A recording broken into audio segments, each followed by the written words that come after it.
You guys know that I have a passion. What's my passion? It's extending human potential and performance, whether we look at therapies that come from the anti aging world, whether we look at gym and exercise performance, whether we dive into the mental aspect or spiritual aspect, or we look at our ancestors and try to get some of their wisdom and combine it with some of the technologies that is happening today to make us look good, feel good, and basically show up better in the world.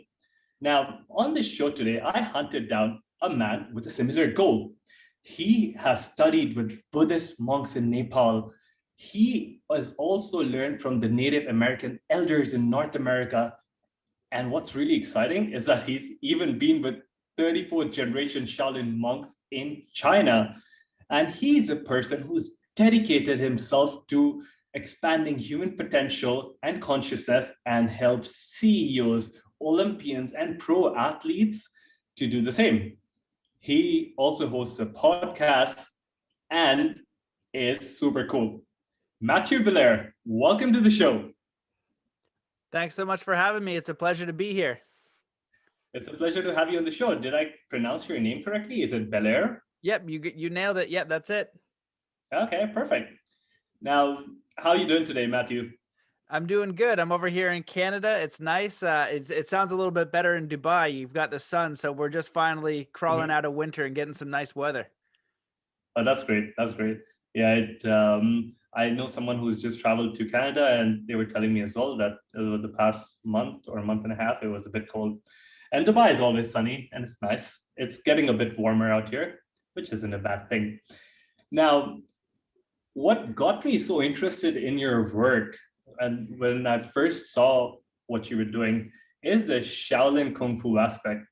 Now, let me tell you and the listeners a story. When I was growing up, I saw more Chinese movies than my native language, which is Hindi, or like any of these Hollywood movies. And most of the times, I would see these movies without subtitles or even translation because I just like the way the culture was and how what they were doing, especially when it comes to acrobatics and kung fu. Then I ended up practicing Shaolin Kung Fu for many years while I was growing up. And one of the reasons why I had to do that is because when I was growing up, I was fat and I was bullied a lot in school.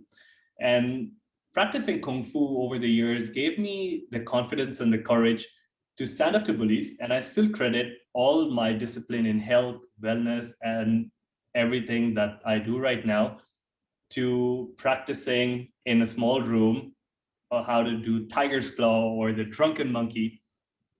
And before the pandemic hit out, I actually planned a trip to go to China and just to pay my respects and offer my gratitude to the energy, the abbots, the elders that are there, and the tradition that kind of changed my life. But I'm very curious to know, how did you end up in Shaolin? Oh, well, I love that story. And I feel like we had similar paths. When I was a kid, I loved martial arts. My dad was a martial artist, and I saw everything through the lens of martial arts. And my dad liked to rent movies, and we'd watch all of the martial arts movies that existed, Jean-Claude Van Damme, Bruce Lee, Chuck Norris, whoever was out there, Mhm. we were watching those movies. And so for the longest time, I wanted to train with the Shaolin because I was curious about human potential, right? How were they doing these things? How were they breaking bricks? How are they doing all this stuff? And probably when I was a kid, I didn't really know the difference between what was real and what wasn't. But even the stuff now that I know that is possibly not real, when they're shattering all these things in Mhm. the cinematic fashion, they're still doing incredible things with the weapons and body that takes years of mastery to be that flexible, to be that dynamic with the weapons. It's truly an extraordinary skill. And so I wanted to train with them because as I got older, I realized that these were probably some of the most legit superhumans that were accessible. When we look at books like Autobiography of a Yogi, and we look at Yogananda and his story, and we think about these monks on the mountain, I also wanted to find them, but I didn't know where they were. I didn't know if there was a cave I could go to in India where somebody would teach me. But Uh-huh. I did know that I was able to access a Shaolin temple. And so Mhm. that's why I wanted to go there, because I like to immerse myself, see firsthand what type of training, what do they think, how do they act, how do they eat, how did they come to being able to develop this really superhuman skill. And so that's really why I wanted to go there. So before I ended up there, I was training in a professional MMA camp in Thailand with pro fighters that were in the UFC and things like that. And they were Mhm. amazing as well. But the difference is these Shaolin masters were on a whole nother level. They had an integration of a side that these MMA fighters don't have. You know what I mean? It's something, it's another level. Yeah, MMA is good, and I like the UFC, and I like combat, and I think that that's fascinating. But this spiritual element, this mental or emotional element, or whatever it is that they have, those MMA fighters don't have it. And one of the masters, several of them can do similar things, but he could break stone with two fingers. He could break bigger pieces over his head, on every limb of his body. And look, if you look at it, you think it's unbelievable. And in these studies, I learned about what I refer to as black magic, which is basically doing a magic trick, but telling the public that it's legit.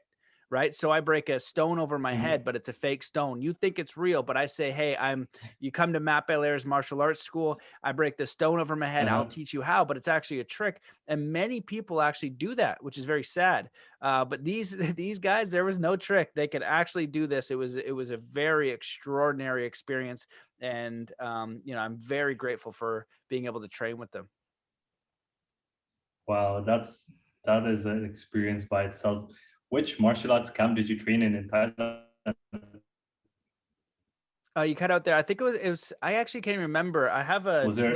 little diploma, but it was in the Gunzu Mountains, Ghenenzou, I believe, and it was a 34th generation Shaolin temple Okay. that they had only opened up for the last 10 Uh-huh. years to Westerners. So I Mhm. was relatively new because before that they had closed doors, and so the way that they do it, they treat you like one of theirs. So people were getting injured all over the place because of their style of training they grow up with, right? So we had to do like power stretching where you would get into the splits and a Sifu or one of the masters or teachers would yank you down and just hammer your legs, right? And people would be getting injured. I was like, this is not how you stretch in the Western world. You know what I mean? You got to do it Mhm. a different way. But the way that they train, it's like they're treating you the exact same way. They couldn't speak English. There was a translator. So it was crazy. It was ruthless. We were like punching and kicking trees, right? We were doing the training that they were doing. It's like, if you want to sign up for this, you're doing what we would do. And I think that in one way they were a little bit easier on us, but still it was the toughest training that I've ever had to do. What I say is like they take what you think you can do and they double it. So once your body is toast, it's like what David Goggins says. If you guys are familiar with David Goggins, who's a friggin' Mhm. animal, he says, when you think you're 100% done, you're probably 40% done. And that's what they get out of you. They do not let you quit. They push you farther than you think you can go.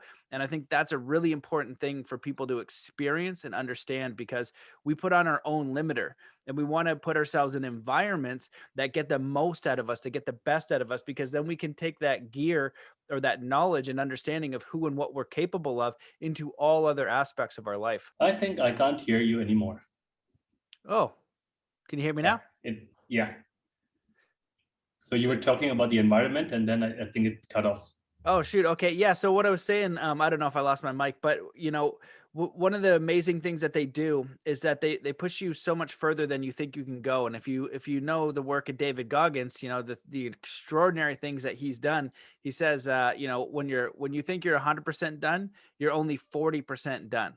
And so Mhm. that's what they do there. They push you so much further than you think you can go. They get so much more out of you than you're used to. You put on your own limiter of what you're capable of, but they get out so much more of you. So when you experience that and that and your capabilities, you can then apply that to all other areas of your life. Mhm. Apart from the fact that your body or your mind always tricks you into believing that, hey, you're done and quit right now and this is all going to be safe, because one reason for that is like we love to live in a safe and a consistent environment, and every time that hypothesis is challenged, our mind kind of like curls up and gives us all these visions and keeps telling us, oh, this is going to happen if you push even more, and that is why we slow down.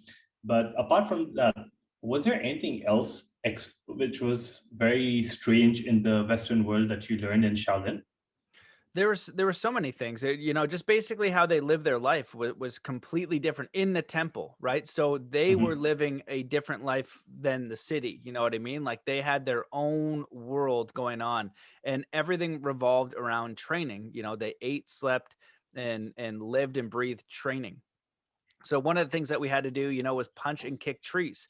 And at the Hmm. academy, you go to these trees and there's dent holes in the trees from fingers, a quarter inch thick into the tree, right? Conditioning the finger so that they can break stone with it. It's just a ridiculous practice to be doing. And also though, the other element that they had, martial arts is mind, body, spirit. So every morning they would do an hour of qigong, or some of them would do tai chi. And so they really integrated this spiritual aspect. And y- many people have the idea of this, in the Western cultures, they call it the Tao, or the energy field, and that's Hmm. really what they're tapping into. They're harnessing that with their intention in their body and aligning with that to be able to direct their energy to become, really present, to master their body, to put all of their attention on maybe their fingertips, maybe their arm. And that's what they do when they break something over their head.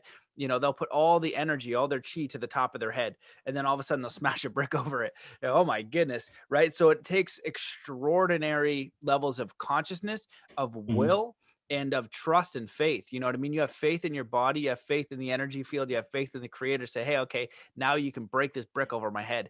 And it's just like you're demanding of your body to reach its capabilities. You're demanding to work with these fields that are around you, that you are a part of, to get the most out of what you do. And so it's a really extraordinary thing when you see it in real life. And then also the discipline of the training, because kind of like what you said before, we're in a culture where things get easy. We get sedated and we get docile, right? We do our job, and we get the quick food.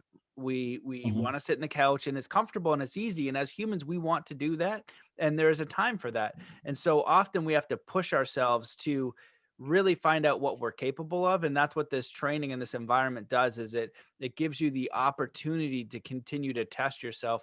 And you have to do it over long periods of time. It's just like the weight loss journey. If you're really out of shape, and you have a terrible diet and terrible work ethic, and you don't work out, it's going to take you a few months. But what you ultimately want to do is you want to change your way of being so that health is a priority. It's not like you lose a bunch of weight and you go back. It's like, no, I'm going to Hmm. change my way of being. I'm going to change my practices, my values, how I show up in the world, so that way the new way of being is integrated. It's not some sort of vacation, it's who I am.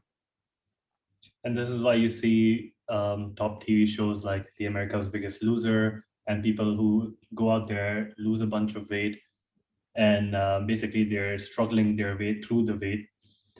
They lose a bunch of weight, they get a bit famous, and then a year later, it all comes back to them because they fail to integrate the basic concepts of how to live life in such a way. They just think about it as a challenge and they'll just struggle for a while. But as you said, it's not a struggle, it's something that needs continuous effort. It's a lifestyle, it's a discipline, it's something that you have to integrate more into your life. Even when we talk about things like lottery winners, right? Like people who win lotteries, look at them on an average. If you look at them a year later, they're back to the same, uh, probably a little bit better, but mostly to the same criteria because they just don't know what to do with that money. They don't have that discipline. They just made bad choices and then they get back to the same. Now, have you seen Harry Potter as a kid? I've seen some of them. I think there's like 20 of them. So I've seen a Okay. few. Do you believe in magic? It depends on how you define magic, but Okay. probably. Something, okay, Like let's talk about miracles? miracles, supernatural, things beyond explanation, things like 100. that. Yeah. Oh, I'll yeah. keep everything into the magic category. 100%. Yeah. Okay, so let's imagine, or let's put up our imagination hat and think we can go into the world of Harry Potter, when, or like any other magical movies that you might have seen, where you are a wizard and you have the power to like change things in the environment, change clothes, change people. And if you had to change the people that are walking around, well, basically humanity, what would be that one thing that you would change in people? That's a really great question. I think that if I could offer them anything, it would be, peace within themselves, like self-love and peace. Because if they had that, if they had fulfillment, if they had peace, if they had self-love, they wouldn't harm each other and they would want to Mhm. spread that feeling to other people. And so one of the greatest spiritual teachings I've ever come across after reading, hundreds of books and studying this pretty much my entire life, was from my friend and one of my Native American teachers, David Lombert Senepas, who said, do 3 kind acts a day, go out of your way to do it, and don't tell anyone. And it's such a simple and practical tool. And what he would say, and I've heard this from other teachers saying, often we're so heavenly minded, but no earthly good. So there's opportunities to help. There's opportunities to, quote unquote, be spiritual in action. And so, when we are in peace and we are in harmony and we're full of self love and we have a solid connection with ourselves and the creator, we're looking to pass that energy forward. And I feel like it's because so many people are so disconnected from themselves.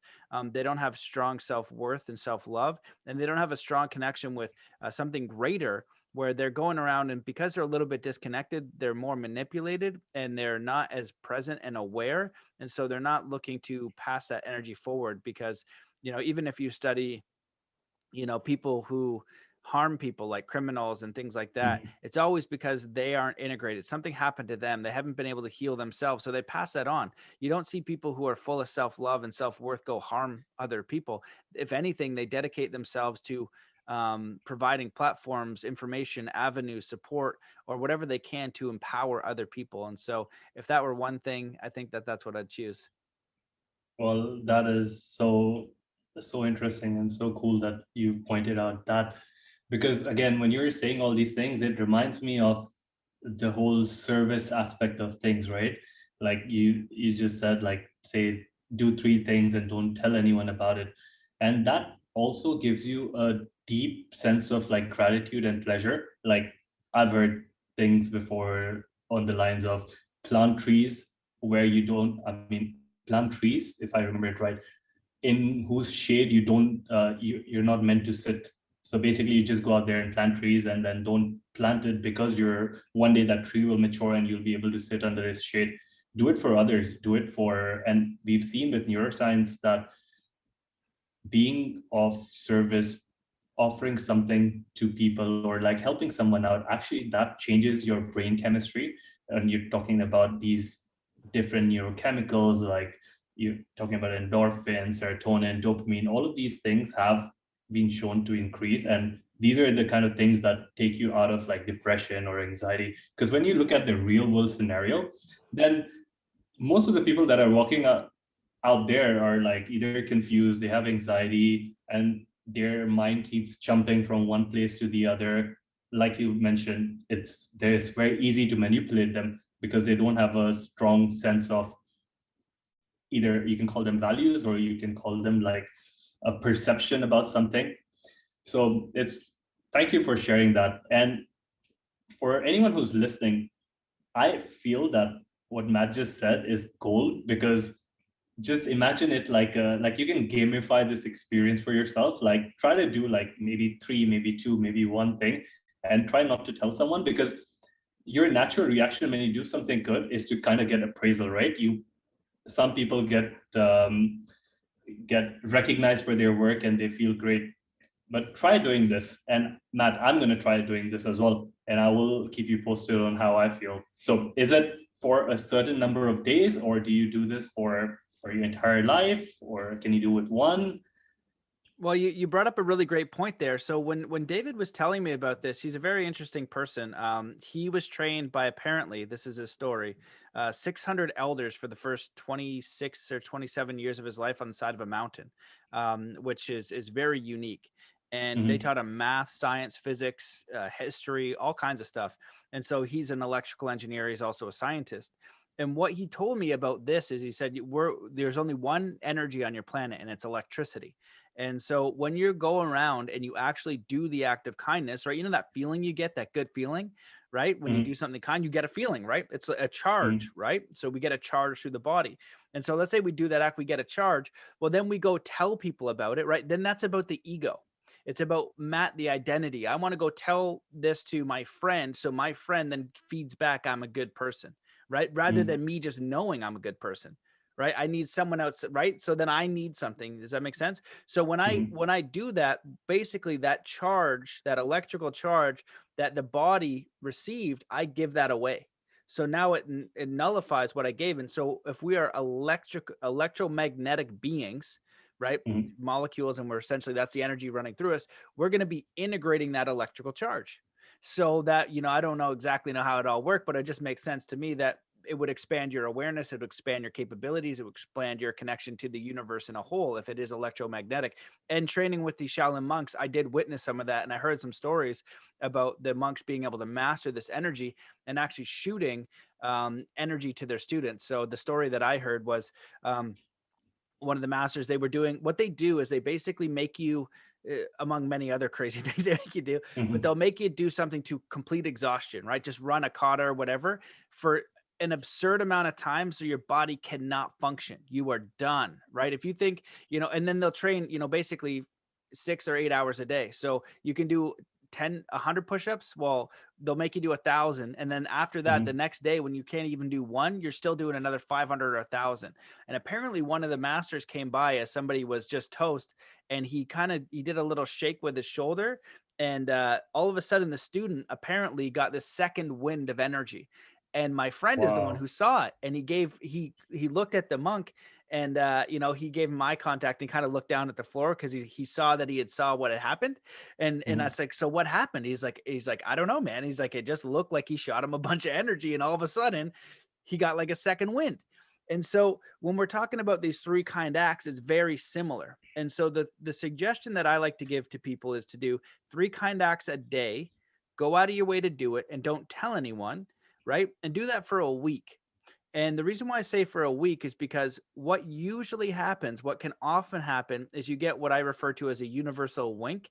And this is similar to what you said about magic. Well, there's one form of magic where it's deception, one form of magic where it's healing. Like, how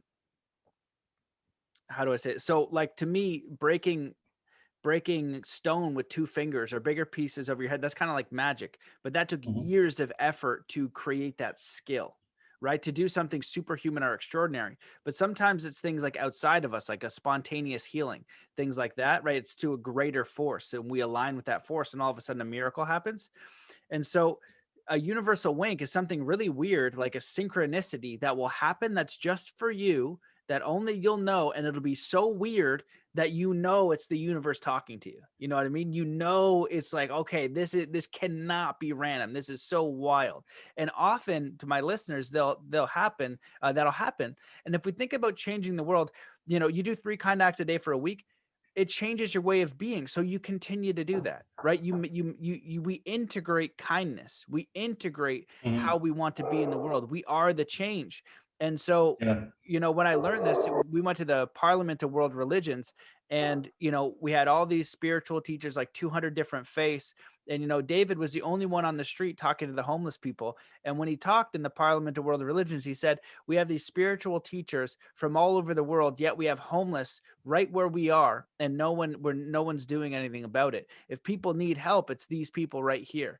And it's just this grounded wisdom, you know that we're so heavenly minded, we're going to meditate, we're going to do this, we're going to create this amazing school, but when we walk down the street, that person's not good enough.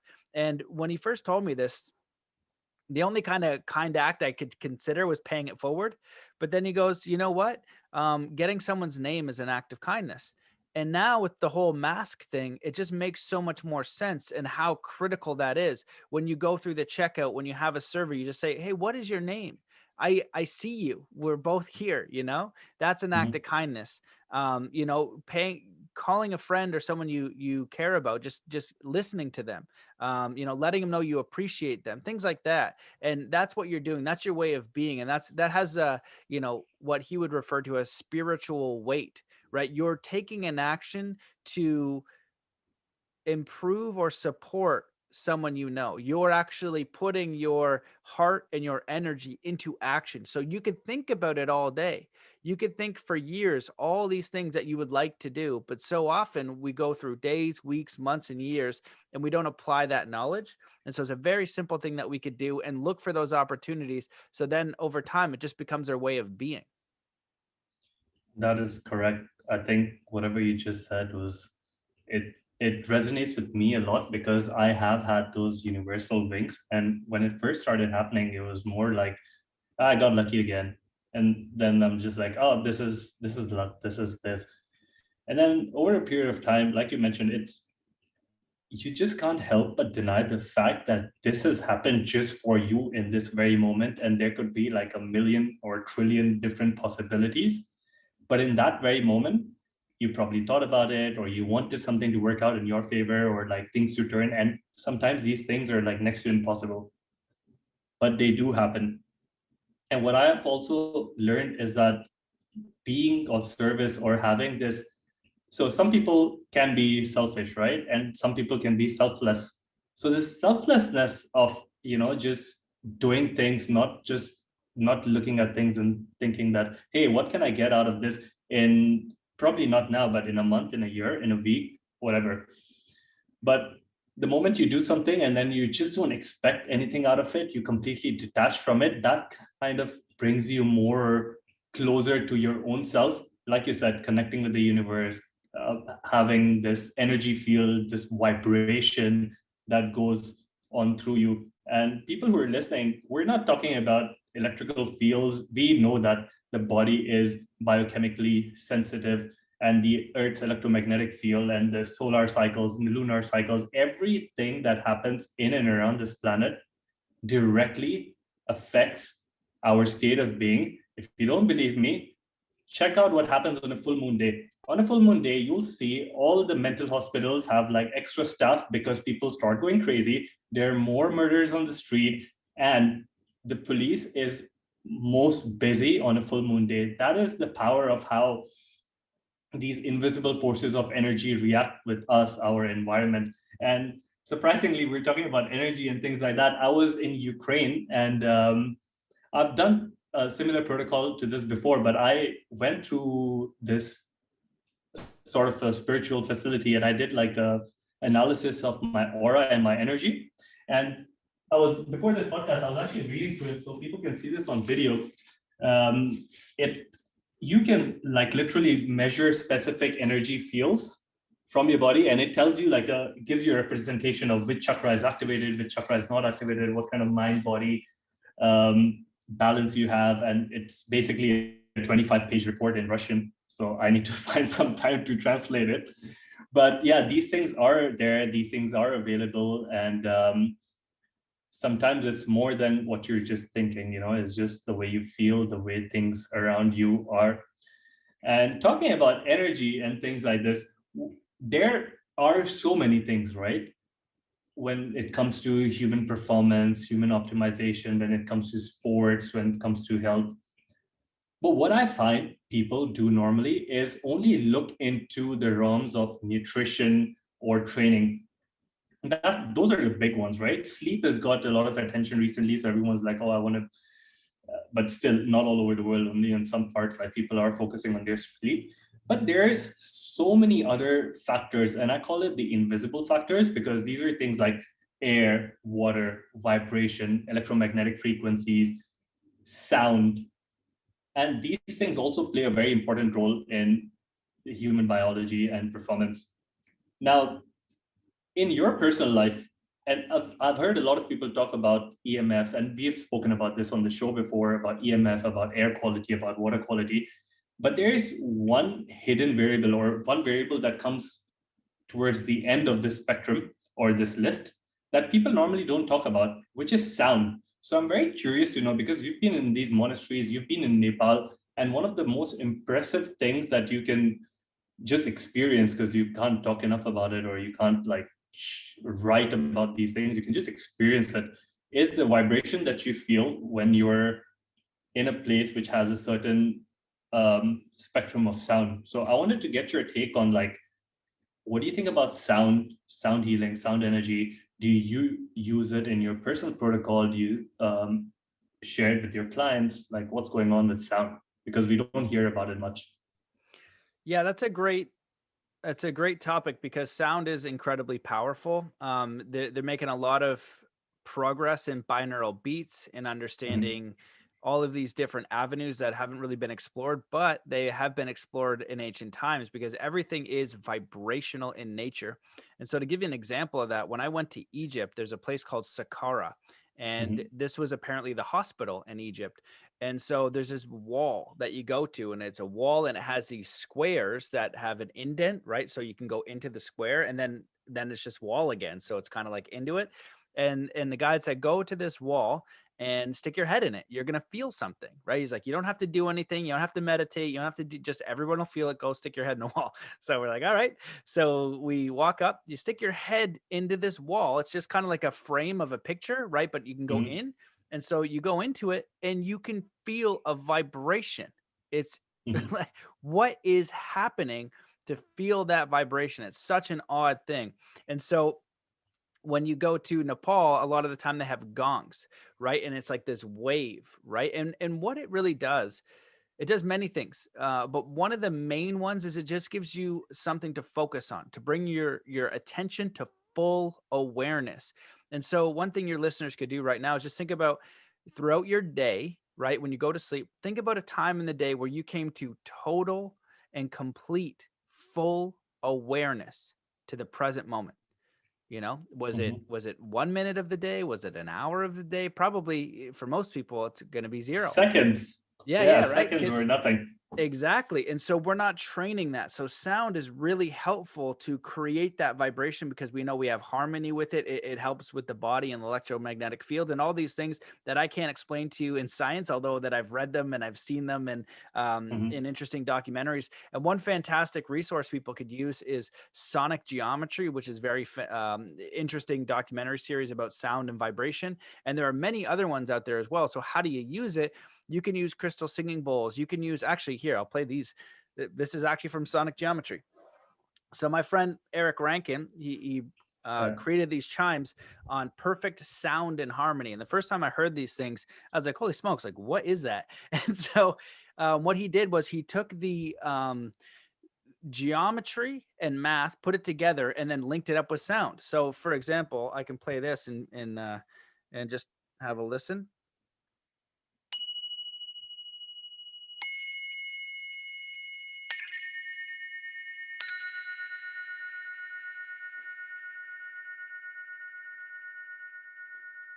And so That is when you powerful.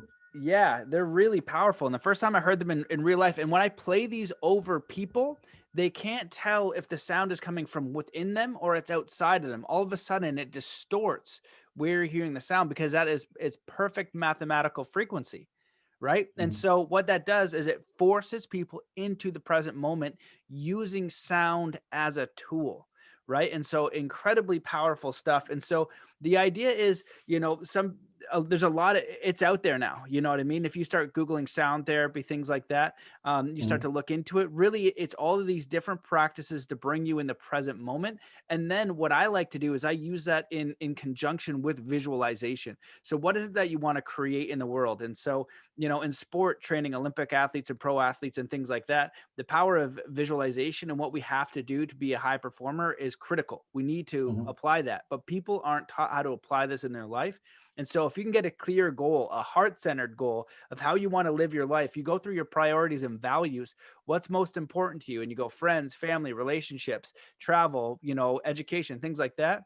You have to prioritize that list because if your job and how you make income makes everything more important to you, right at the bottom of the list, then that's when you start with the prayer. Universe, show me Hmm. a way to make enough money to do these things, or show me a way to integrate this more. And you might have to then sacrifice. You might have to sacrifice this corporate job that's not fulfilling you in every way, but maybe the job makes a bit less, but then all of a sudden all the things you actually value start to go to the top so you live more fulfilled. And so, I'm kind of going off on a tangent there, but I feel like with sound and with coming to awareness and harmony, you need to know who you are, what's most important Hmm. to you. And when you do that, you start to live in alignment and faith with the creator, God, spirit, the universe, because you're interacting through prayer. And the only way you can know if that thing exists, well, there's probably other ways too, but one of the main ways is you need to start making these leaps of saying, you need to help guide me. And before, when we were talking about the universal winks, you could think of the universe is either always communicating with you or it's Mhm. never communicating with you, right? And it Mhm. doesn't go, someone's like, oh well, this thing means that, and you go into this crazy spiel about why you saw a bird, and it's this crazy thing. You're just bringing awareness. The universe will communicate you within subtle ways, but the idea is that you're integrating, okay, cool, like you're gonna, when you see the signs, when you see the post, it's going to be obvious how people talk to you, and the universe will lead you. And so it's just how we experience life. And so with sound technology, it's one way to practice coming to full awareness with a tool that assists us to get into that harmonic vibration. And so, right, if you don't meditate, if you're not doing all those things, throw on some sound bowl, so on the Tibetan bowl, do a chant, right? There's a reason why they do the chants, is because it creates a vibration, just the Om chant alone, right? It's because you're using vibration to come into full awareness, and then the body comes into harmony. When you feel stress, when you wake up and Mhm. you're anxious and you're running around, you feel stressed. So you're just doing the opposite. You're doing something that will assist you for the body coming into total peace. So when you go to Om, the vibration forces the body into total peace. It's like, oh, we're safe now. We don't have to worry about the outside world, because being doing ohms in traffic and when you need awareness is probably not ideal. You might get smoked by a car, not the place Mhm. for it. So you go to a safe place to experience that state, and we need to train that state, so that way when we, like, for example, in martial arts, it's a high stress state with high stakes, but you need to be in a calm state, a focused state, a pure aware state. If you get afraid, if you get anxious, if you get all these things, which you should be, because the guy's trying to take your head off, you're going to get smoked. And so that's the training. That's the martial way, is navigating this chaotic world with inner peace, so that you have full capabilities of how to interact with the environment.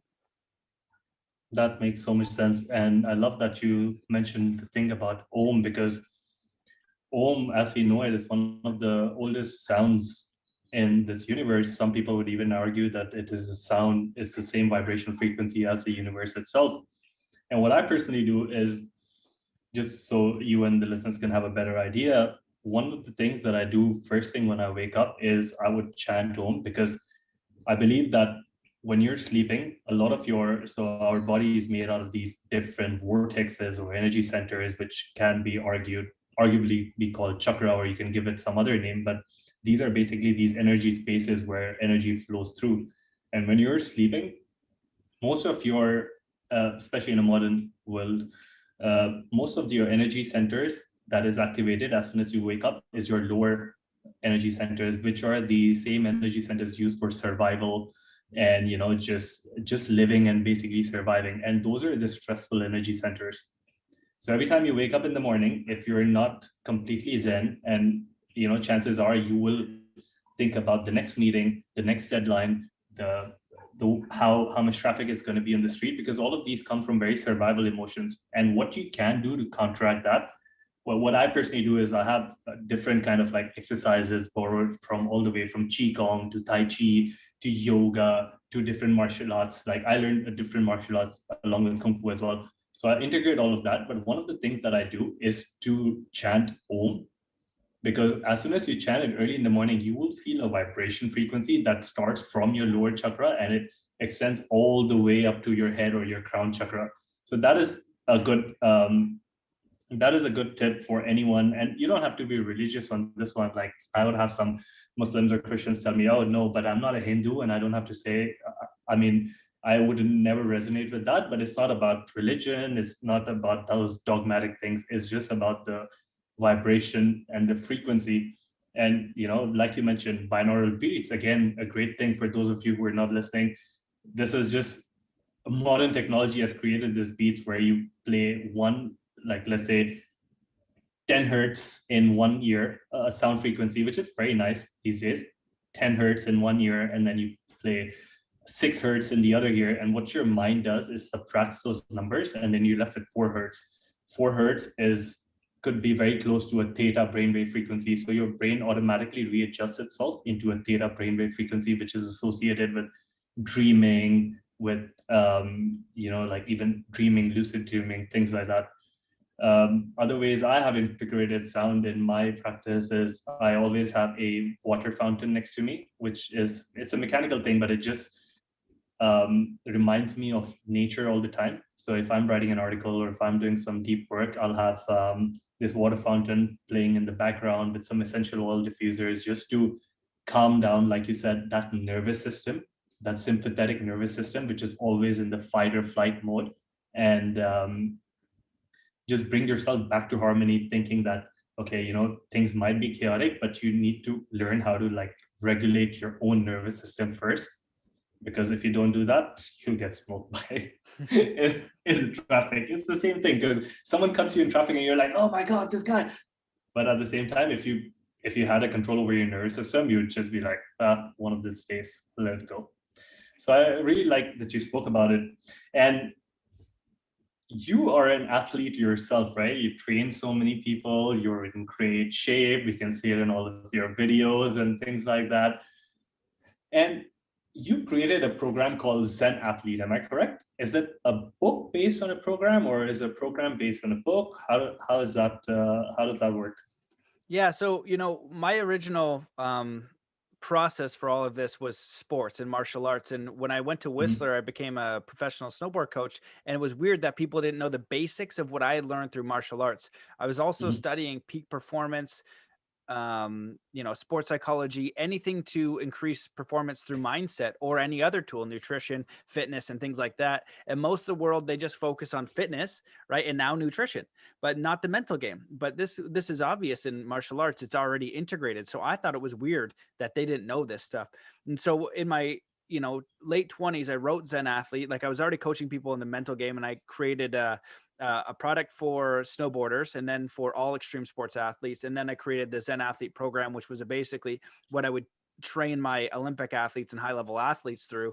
And so, that program was out there because what I hoped and what I prayed for was to make mental training mainstream for sport. Just like now kids have a nice gym because we understand that, having a healthy body and a strong body will improve performance. Well, the same way with mental training. So why aren't we teaching these basics to kids? Your internal dialogue, how to quiet your mind, how to visualize, how to do self hypnosis, which is incredibly easy and simple and not mystical in any way, mhm. basic meditation, basic intention, things like this that all pro athletes now use. And so I wanted to make that mainstream. So I had that product out there for a long time and it still exists. And through the evolution of my work, what I've basically done is I've taken that process and applied it to creating the life of your dreams. So I say it's like you're kind of creating reality by default, meaning that, you're born and you swim with the school of fish, right? And you do whatever's kind of normal in your environment. So whatever's normal for me in the town that I grew up in and the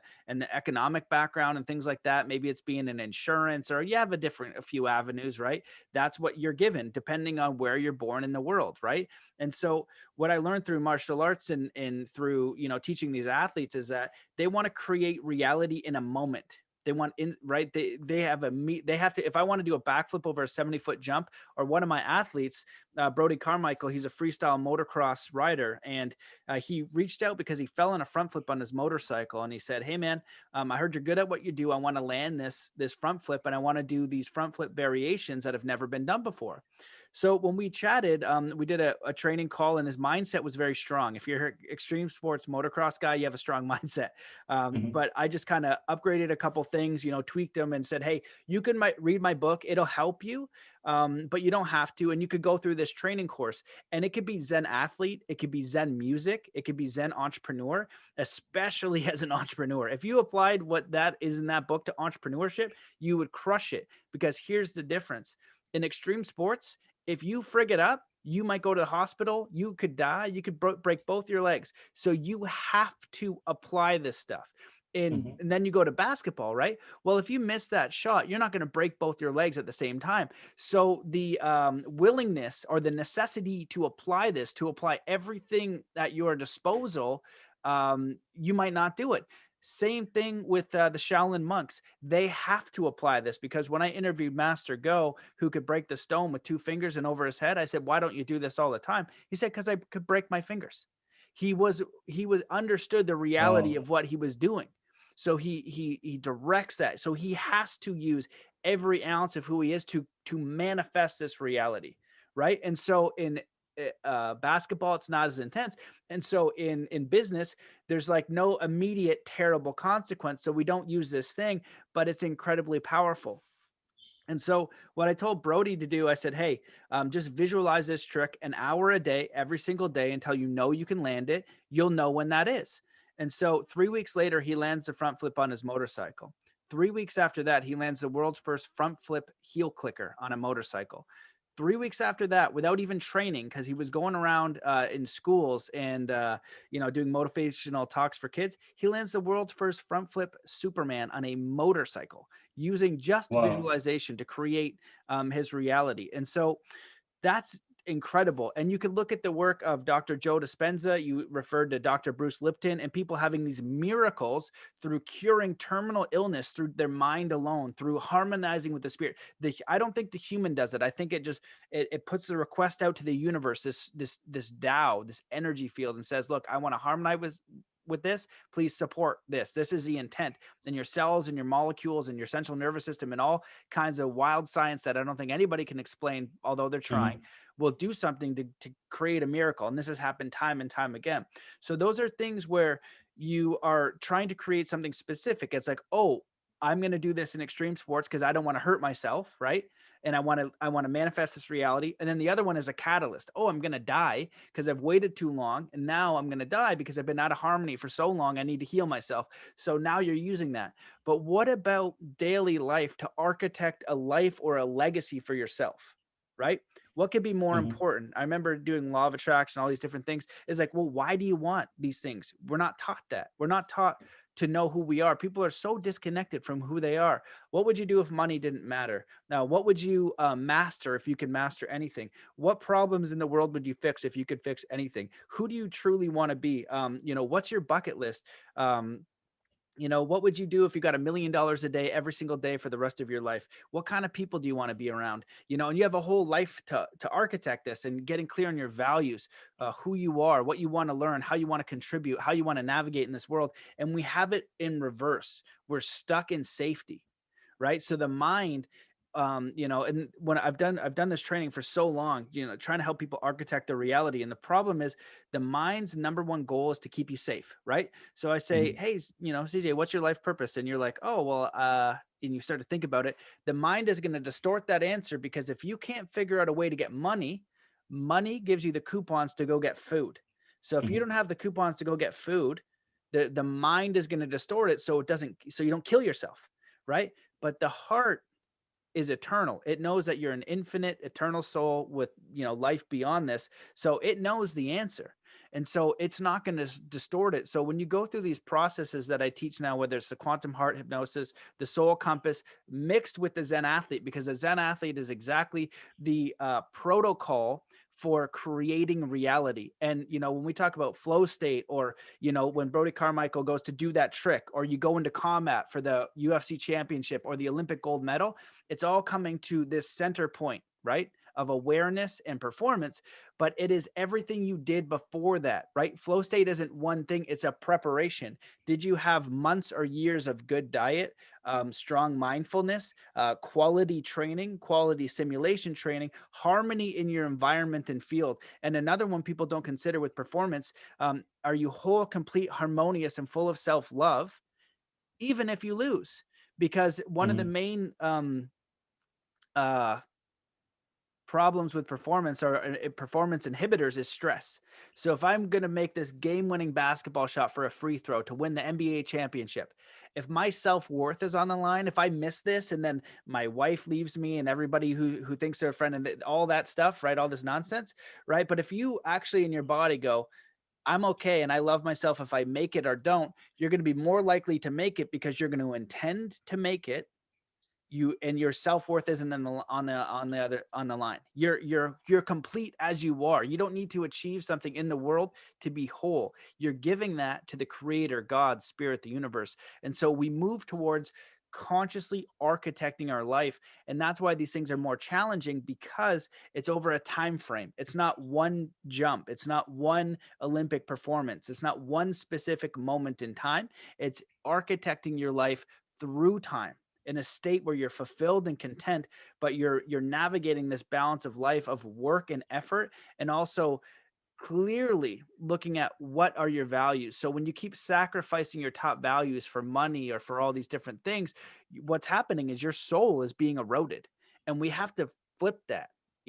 Because you can make money, you can absolutely make abundance through your service to other people, but you need to know what your values are to see if you're being honest with yourself. And then you use this toolkit to go ahead and manifest it. And now you're working with the universe, because there's no set path to creating and architecting your life. Every single person has a unique journey, and you can just know if you're honestly moving in that direction, or you're just going with the school of fish because it's the easier thing to do. It keeps you quote unquote secure, which there is no Safe. security, quote unquote safe, but there is no safety. And so it's an extraordinary thing to do. Not everyone's able to do it, but it is available to everyone. And I feel like it's a very powerful way of being. And in interviewing a lot of people, those are the ones truly fulfilled. They have to make that commitment and know that they'll be supported.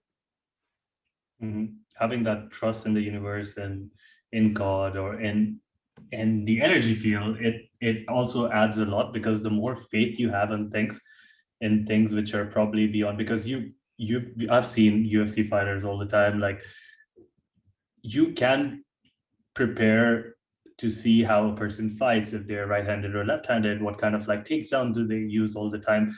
You can keep preparing for things, but there are some things that on the day would change, because everyone's preparing, right? They're using different strategies, everyone's doing different things, but you will be faced with a point where you have to step into the unknown to get to the point where you really have to be. Because again, if you're safe, if I'm just like in my house and I'm okay and I'm like, you know what, I'm safe right now because of anything that I would have done in the past, or any steps that I've used to come here. But if you really wanted to go to the other level, like your athlete, you wanted to do that flip, like you really have to put in work. And sometimes it's not like you have to, you know, like I mentioned this all the time, like run at the treadmill, or I mean, those things are important. But the point that you brought up, visualization, is something that everyone's missing these days, because people want to struggle, diet, struggle, give up on things, and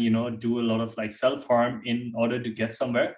But they would not take some time to just close their eyes, sit down, and either meditate or visualize uh, their perfect future. Because we know from the studies that have been done in Harvard, and like you mentioned, Dr. Joe Dispenza and all of his work, that sometimes when you take two groups of people, like Harvard does this study where you take two groups of people, and then one group of people, you ask them to play the piano and train how to play the piano.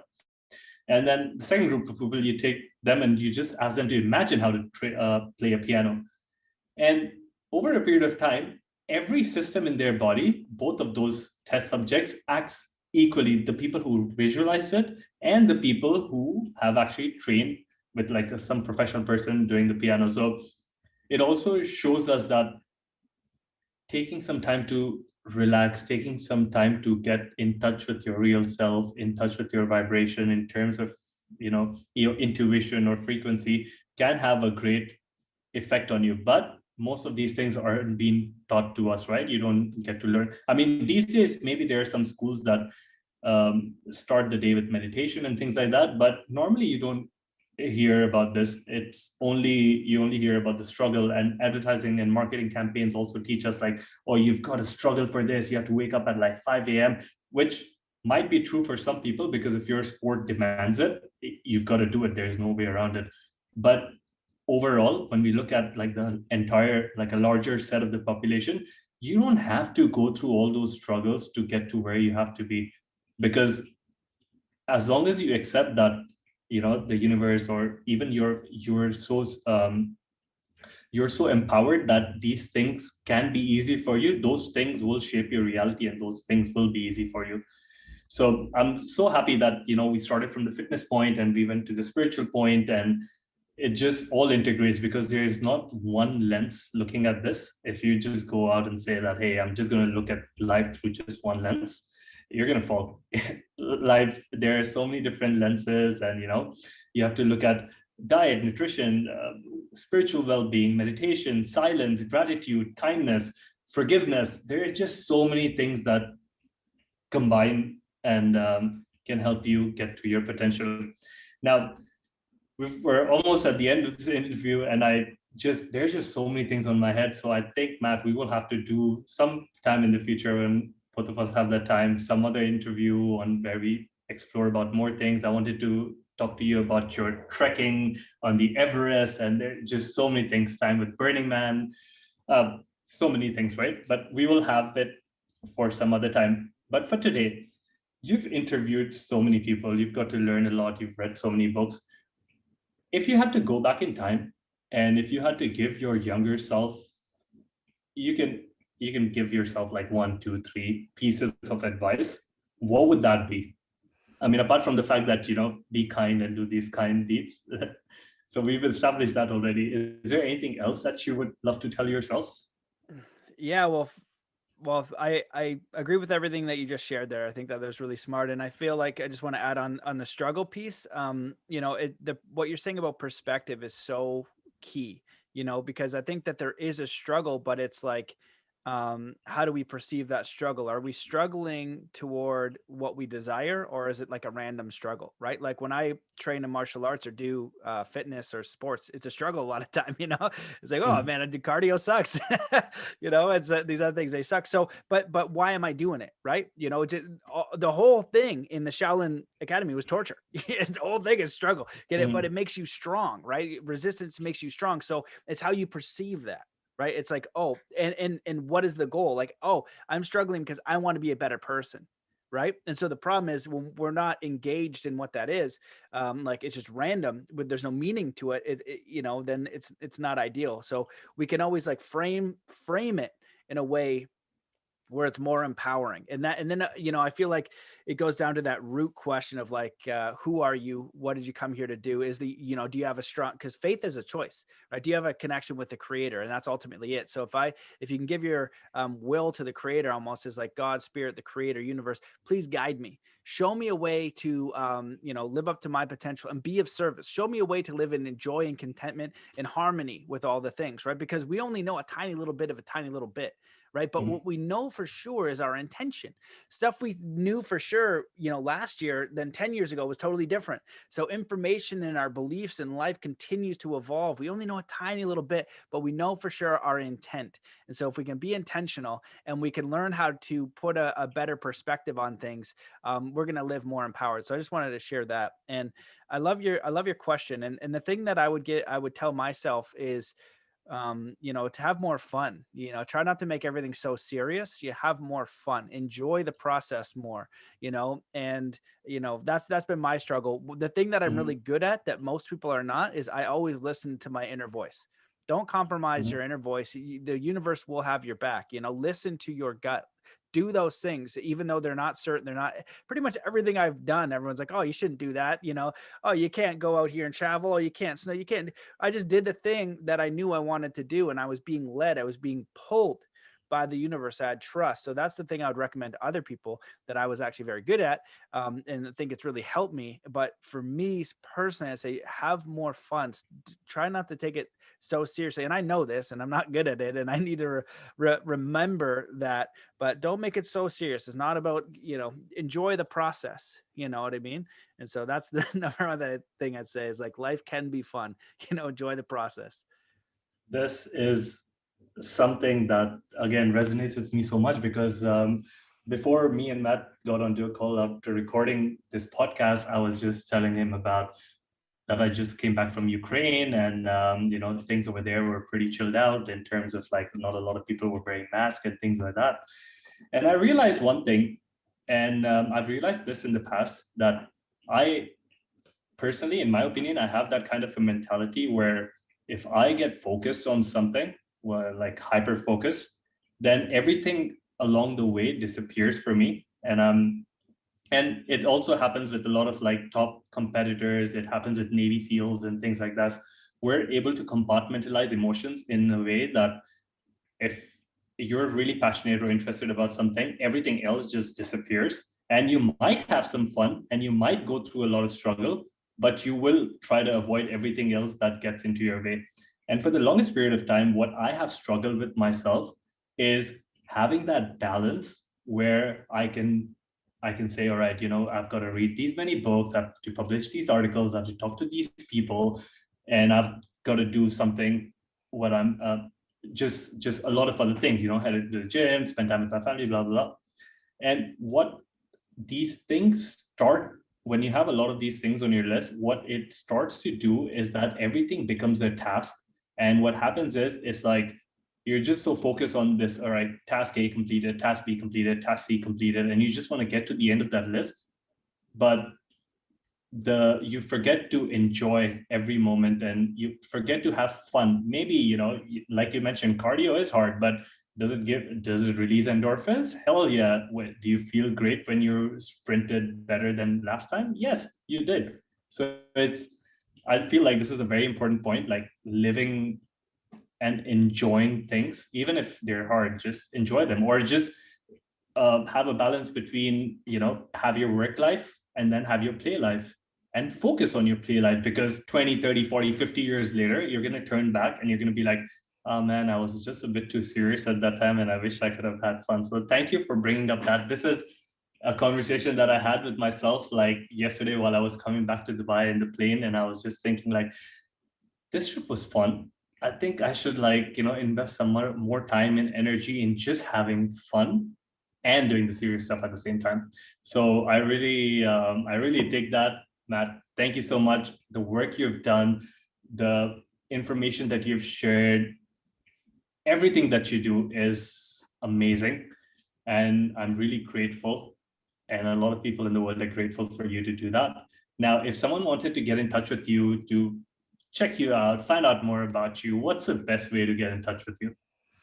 Well, first of all, thank you so much for having me on the show, and for doing your part to follow your own inspiration to do something that you feel like can be of value to others. So I sincerely commend that, and I appreciate you for what you're doing and the kind words. And so if people want to know more about me, go to my website, mattbelair.com. Censorship is really bonkers right now. So I really encourage people to sign up for my email list. And I'm on the socials, but I've been deleted a couple times already. So I recommend Telegram. It's Mhm. t.me/Matt Belair. I share a lot of information there. And, for your listeners, I have, this welcome pack with a guided meditation, a morning routine. I have a lot of different tools for anything as far as mindset, knowing your life purpose, meditation, anything that's out there. Like I demystified it because I went and Mhm. trained with all these people to figure it out. Right. So I can make it very, like with the sound technology, what is it? How does it work? How can you use it? Right. I always want to know the best stuff. And after interviewing all these different people from around the world, I can help you make it simple. And so if you have any questions, feel free to reach out. But I highly recommend people check that out. And also within the academy or my membership, which you can have by donation, $1, $2, or for free. I don't give a crap. I'll help you. This Soul Compass course basically walks you step by step to know what your life purpose is. That's not hard. I can talk to anybody in the world and figure out what their life purpose is. Not because I'm some sort of psychic, because I just Mhm. ask you basic friggin' questions that you don't ask yourself. After I ask you the questions, you tell me. We're just Mhm. not designed to do that. So I can show you the process where you'll figure it out really easy. The hard part will be, will you engage in your quest? That's the hard part, because nobody has a set path. It is stepping into the unknown. There is zero certainty. But guess what? You'll friggin' know for sure at least that first step, that direction. And I like to say your life purpose, your dharma, your legacy, who you came here to be. Most people don't know if they're going north, east, south, or west. Their Mhm. life is being created by default by their external environment. If you just know you're going north, or that's a huge win, or east, and then all of a sudden you start to refine that northeast, you know what I mean? And then you refine it on the dial as you take the first step, as you take the second step, as you take the third step. And what you're doing now with your work is a beautiful example of that. We need to earn money, we figured that out, but we start to take the action in the direction of our inspiration, and then the universe, God, and the creator can start to lead us to new opportunity, to new ways of being, to more fulfillment, more fulfilling conversations, more fulfilling friends, more fulfilling experiences, more service to other people. And there's other currencies other than just making money and making a living. it is a part of our reality, but we want to really be clear on our value sets. What are we compromising if our money is our highest ideal, right? And now, if we can have the most amount of money with our fulfilling work, that's the pinnacle. But there's going to be a time for sacrifice. No one that I've seen achieve mega success and fulfillment at the same time had a clear path. They all had to sacrifice something. And I know multi millionaires, and I know hippies, and I know everybody in between. I know professional athletes, everybody in between. And fulfillment always comes from being honest with who you are, what you want to give back. And I've seen, fulfilled people with nothing and unfulfilled people with everything. And so what we want to do is the universe will provide for us what we need, but we have to engage in our quest. And so there's a lot of tools over there. And the quantum heart hypnosis is a really simple process that people can go through and listen to that and know. So so there's a lot of tools and resources, and there's also like 500 podcasts. And so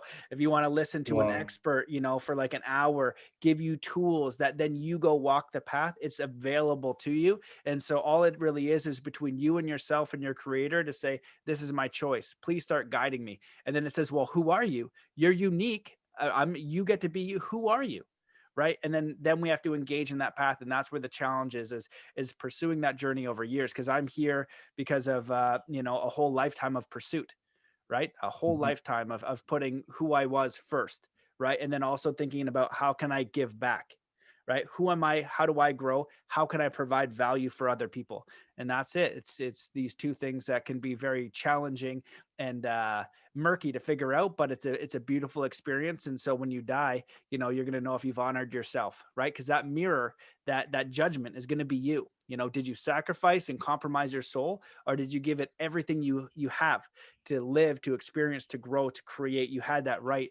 And of course, it wasn't supposed to be easy. This is a challenging space, but you've got access to more power than you might know. So and especially all of your work that you have laid down for us, so we don't have to go through all of those findings, and people don't have to get to Shaolin and punch the tree. So guys, you can if here's you want. the way to yeah, you can if you want, but here's what, and this is the approach that I like to take, and this is the approach that when we talk about biohacking and things like this, it is at the essence is that it is good to go the hard way. It is good to go to Shaolin and experience all these things yourself.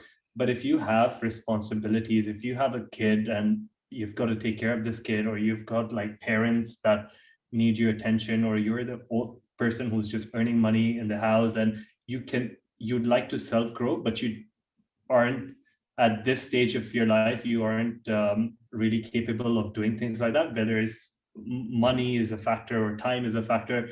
What you can do is to like find people like Matt, and then who have done this already and who have laid down this in the most simple and explainable way, so you can cut down years of going through that. I wouldn't even call it hardship, but just out of that experience and get the key takeaways from that and start applying it to your life right now.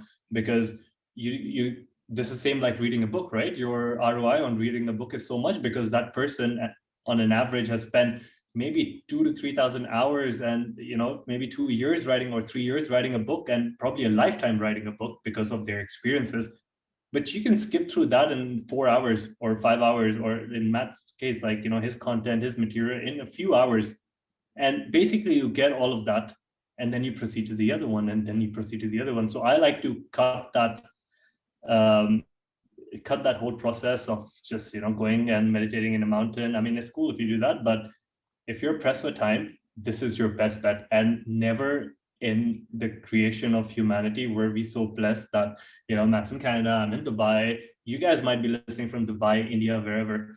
There has never been a time where we were so technological advanced that we could share information like this, and on a click of a button on your telephone, on your iPad. So make use of that, because the people before us have given up their hours, their sweat, their relationships, their love, for us and this generation to see this time. And what you can do is to play your part, learn, grow, become a better father, become a better husband, become a better scientist, or become a better inventor, and make life better for the next generations to come. it is one of those things you just absorb and then you give away, because what is life? It's just taking things from one place and returning it back, because you never own things. It's there. The consciousness is there. Everything is there. You just have to pick one thing up and transfer it to the other one, like the Chinese philosophers or the Taoists or anyone would like really say. So I'm happy we went through all of that, Matt. Thank you so much. You have a great day ahead of you. Thank you so much. It's been an honor. I appreciate it. Take care, everybody. Take care. Bye-bye, guys. Bye.